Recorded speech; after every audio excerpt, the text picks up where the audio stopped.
Ayan, natapos ko na yung Tilado B Volume 3. Yung second book ko na to. Meron siyang 20 scene. Ito yan, ang dami. Nakakaaliw. So, ayan yung mga scene niya.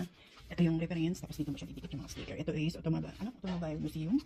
Meron siyang nail studio. Ayan. Tapos, meron siyang laundry room.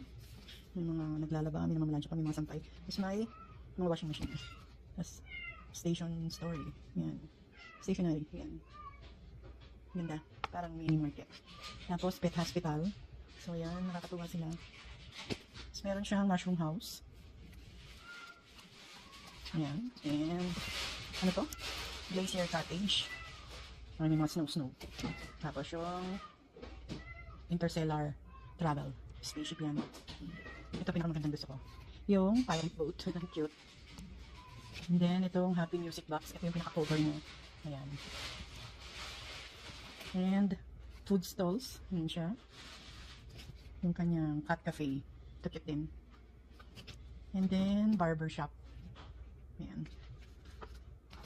Yung milk processing plant. Ayan, may mga baka. Naalala ko dito yung ano, yung mga games ng araw. Yung Farmville. Tapos ito, doll story. Doll store pala. Ayan, hindi ko alam bakit na malabo.